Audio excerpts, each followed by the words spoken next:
Welcome to the world of tomorrow. So, this one's a big deal, I've been told. Sword Quest Air World. You see, this game was supposed to come out on the 2600, but it never did.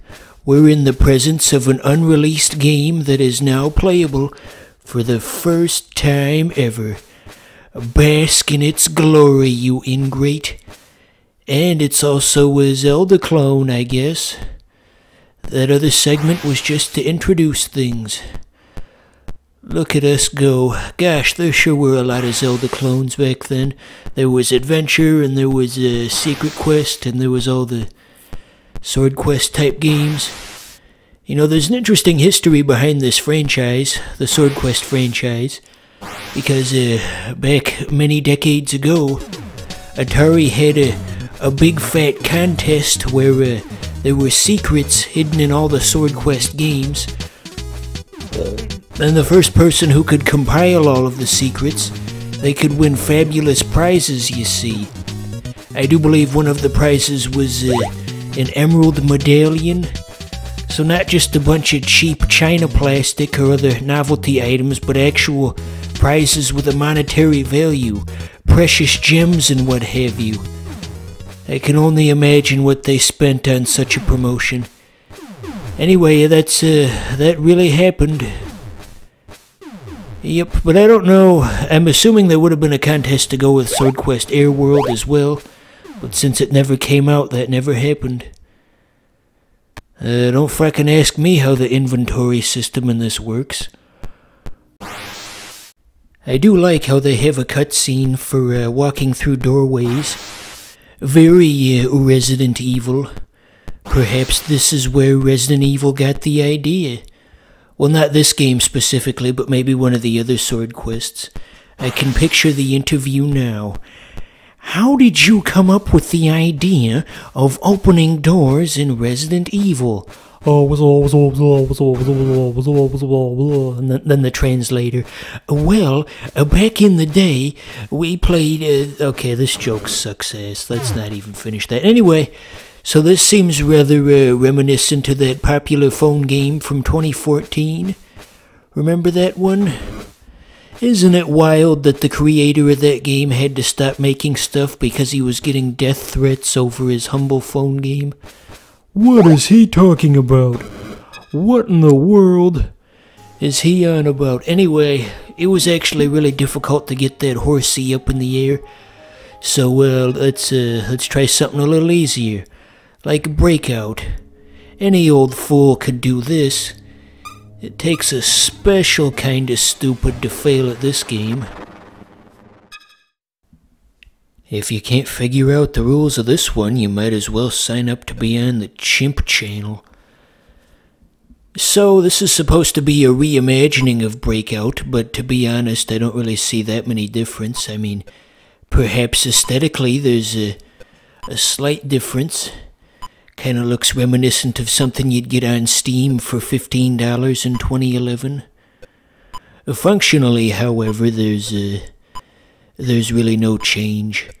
The paddle is still too sensitive, because of course it is. Gosh, maybe it's just me, you know? Maybe it's just me. You guys remember that commercial where there was a kid having a birthday party and one of the presents was wrapped up and it was 7 feet tall, and then they opened the present and it was like Peyton Manning in a giant action figure box, and then they open the box and Peyton Manning starts playing football with the kids, and they have that song. It's like, it's Peyton Manning, your very own action toy, personal quarterback, he's all yours. And then Peyton Manning, he starts playing football poorly, and they remember, oh yeah, you gotta keep him hydrated. And then they you know. Anyway, what was that a commercial for anyway? Was that commercial just a reminder to stay hydrated? I don't know what I'm asking you people for. So this is a competitive Breakout. Now this looks more like a reimagining, if I do say so myself. I'm surprised it took this long to come up with such an idea.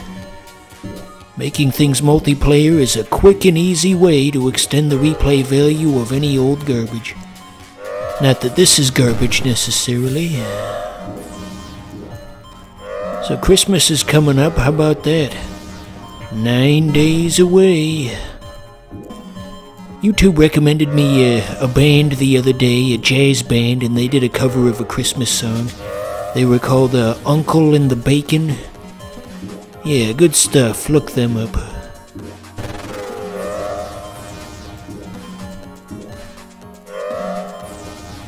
I think we might actually pull this one off. Our opponent is getting squished into a small space. Like Squidward in that episode of SpongeBob where they had the secret club up in the treehouse that Squidward couldn't be a part of. Yeah, see, we got him. Anyway, and he went in there against their wishes and it was too small and he said, "Well, this stinks. There's no room up here." I wanted to do Centipede Remastered. I read somewhere that that was one of the games in this collection, but I don't rightly see it. You know, that was the whole reason I made Centipede the thumbnail for this series, is I wanted to end on Centipede Remastered. I guess we got regular Centipede, but you've already seen that. Where the hell is it? Kinda odd that one of the games on here is just called Touch Me. Maybe somebody at Atari was just a fan of The Doors. Come on, come on, come on, come on, now touch me, babe.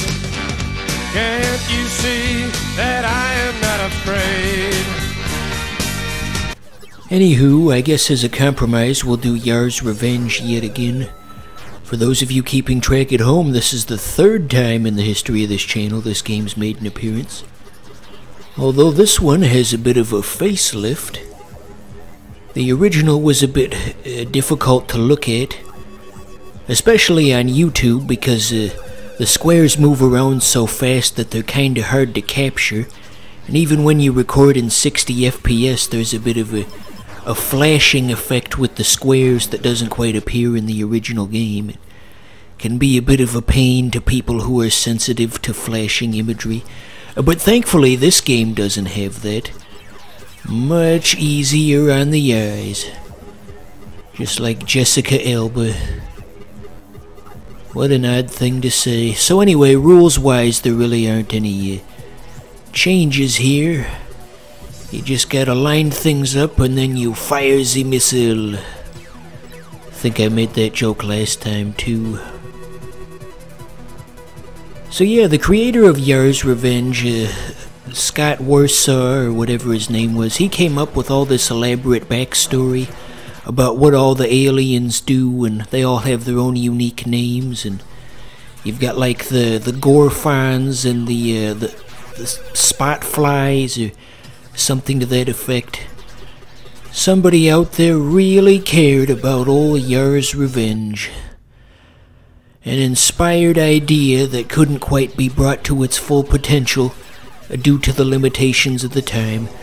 I'm surprised they didn't try to have like a spin-off, like a comic book or a TV show or something. They could have made that work. They could have gotten Saban Entertainment to animate it. Well, I think it's fair to say that we've pretty well beaten this compilation to death. Happy 50th birthday, Atari, and here's to 50 more.